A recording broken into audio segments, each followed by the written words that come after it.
안녕하십니까, 정원성형외과 최홍림입니다. 중년 환자들이 가장 고민이 많은 부분이 눈밑인데요. 이렇게 처지고 이렇게 볼록하게 튀어나온 눈밑을 교정하는 수술이 있습니다. 그게 바로 하안검 중안면 거상술입니다. 오늘은 실제 환자 사례를 통해서 이 수술에 대해서 설명드리려고 합니다.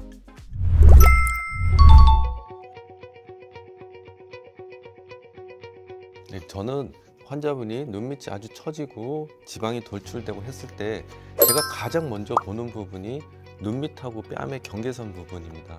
눈밑이 얼마나 처져 있느냐가 가장 중요하거든요. 그래서 일반적인 하안검 수술하고 달리 제가 주로 하는 방법은 중안면부터 하안검 모든 부분을 위로 거상해주는 수술을 주로 합니다.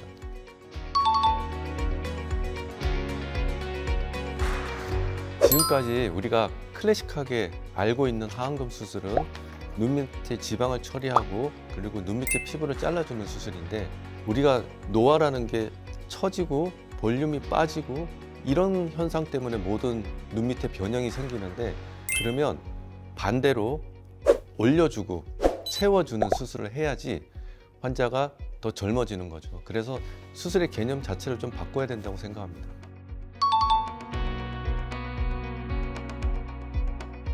하안검 수술은 눈밑의 지방 그리고 피부를 잘라내는데, 솔직히 제가 수술해보면 눈밑의 피부가 그렇게 남는 경우가 별로 없어요.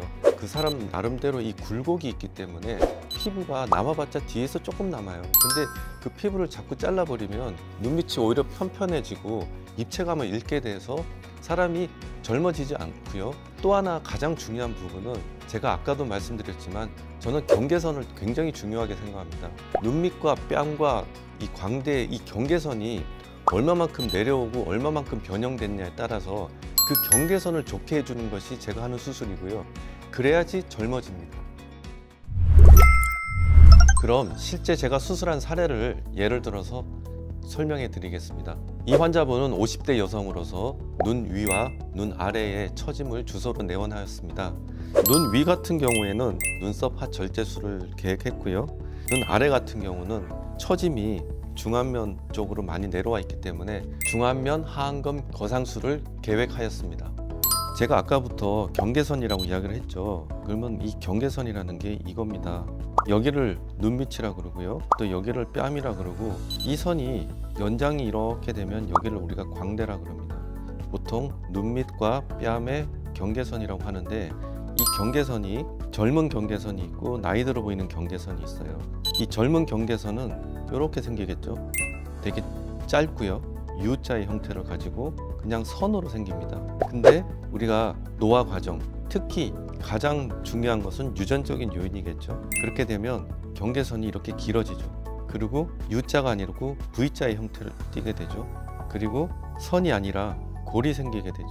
자, 이렇게 바뀌었어요. 그러면 제가 하는 수술을 간단하게 표현하면 다시 이렇게 돌아가는 거예요. 그러려면 이 골이 선으로 바뀌려면 지방이 실제로 이 정도 있지만 우리가 당겨보면 지방이 그렇게 많지는 않을 거예요. 그러면 그 지방을 이 골을 메꾸는데 씁니다. 일종의 재배치죠. 근데 재배치를 할 때 가장 중요한 거는 뭐냐, 진짜 재배치해야 될 부분은 이 부분이에요. 쓸데없이 많이 재배치를 할 필요가 없고 지방을 조각을 해서 진짜 이 환자한테 필요한 부분만 재배치를 하는 거고요. 두 번째, 부위가 유가 되려면 부위의 정점이 올라와야죠. 이러기 위해서는 우리가 이 중안면에 있는 심부지방층을 이용합니다. 중안면에 있는 심부지방층을 이용해서 거상을 해서 이 뼈에다가 다 고정을 해주는 거죠. 그 다음에 전반적으로 우리가 길이가 줄으려면 이 부위의 탑이 아니라 앞쪽, 뒤쪽 이 모든 쪽의 조직이 다 거상이 되어야 됩니다. 이 수술에서 가장 중요한 거는 거상이에요. 두 번째, 이분도 보세요. 나름대로 다 눈 모양이 있어요. 지금은 늘어져서 모양이 잘 안 살지만, 그래서 우리가 당겨줌으로 인해 가지고 이 모양을 잡아줘야 돼요. 고유의 모양을 잡아주는 이 두 가지가 이 수술의 가장 핵심입니다.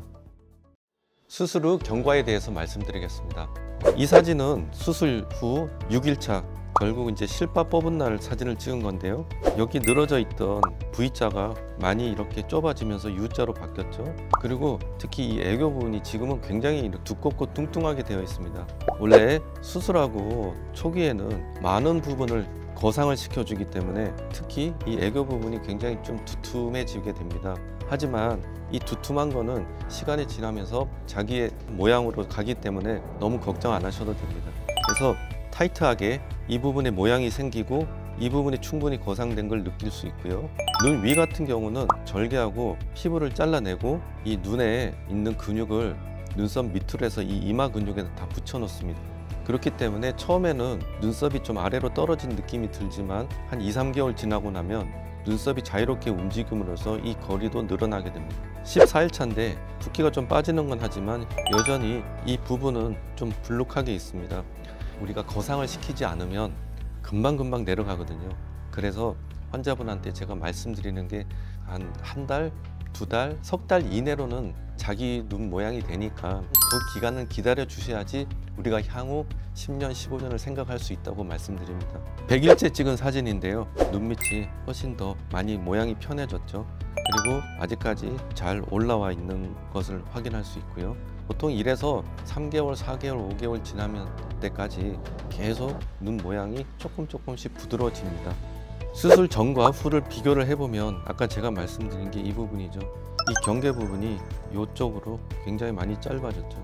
이 경계선이 올라와야지 젊어진다고 말씀드렸죠. 그리고 처음에는 여기가 지방이 조금 오히려 부족하지 않나 싶을 정도가 되는데 지방을 한 톨도 밖으로 제거하지 않습니다. 그래서 시간이 지나면 오히려 이 부분은 차오르게 될 거고요. 그리고 눈밑 모양도 원래 이 본인이 가지고 있던 이 부분보다는 조금 타이트하게 하지만 이 모양은 거의 동일하게 유지가 될 겁니다.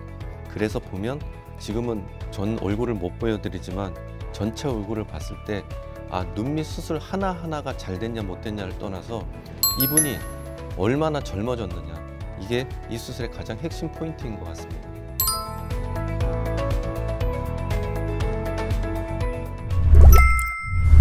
제가 23년 동안 눈밑 수술을 많이 하다 보니까 결국은 수술의 목적이 뭐냐, 환자가 젊어지는 거죠. 젊어지려면 어떻게 해야 되냐, 그러면서 제가 느낀 것이 경계선이 좋아져야 된다.